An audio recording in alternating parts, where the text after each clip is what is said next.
योजनेचं काम करणाऱ्या महाराष्ट्र जीवन प्राधिकरणचा भुयारी गटार योजनेमध्ये निकृष्ट दर्जाचे काम करणाऱ्या महाराष्ट्र जीवन प्राधिकरणचा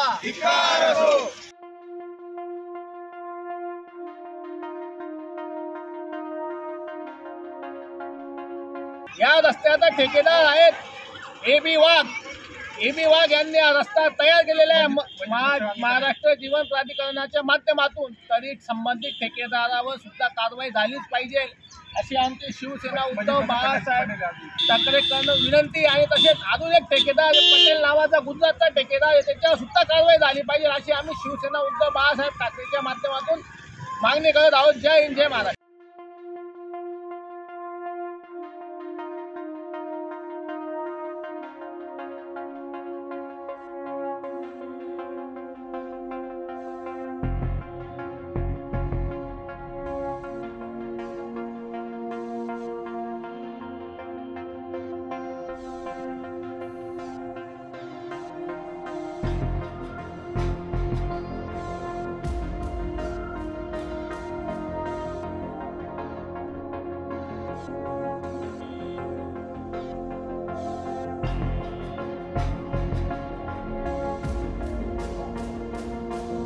धुळे शहराच्या नदी किनारच्या भागातून जे 7.5 किलोमीटरचे रस्ते जातात त्या ठिकाणी देवपुरामध्ये भुयारी गटार योजनेच्या पाईपलाईन त्या ठिकाणी आणून नदीपात्रामध्ये सोडण्याचं काम गेल्या 2 महिन्यापूर्वी महाराष्ट्र जीवन प्राधिकरणच्या माध्यमातून या ठिकाणी करण्यात आलेलं होतं।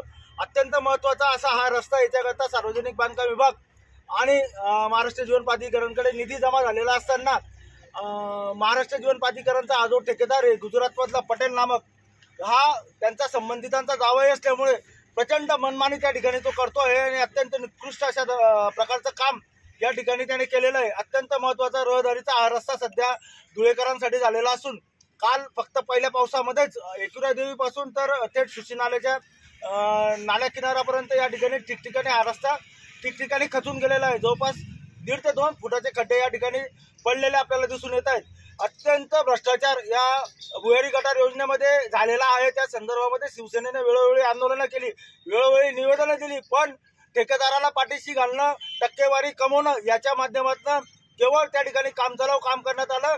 आणि धुळेकरांना परत एकदा या ठिकाणी आम्ही प्रत्यक्ष दाखवतोय की बघा, ज्यावेळेला शिवसेना या ठिकाणी निवेदनं देऊन मजिप्रावरती आणि भुयारी गटार योजनेमध्ये भ्रष्टाचार होत होता त्यावेळेला शिवसेना आक्षेप घेत होती, त्याचं हे उदाहरण आज धुळेकरांसमोर आलेलं आहे।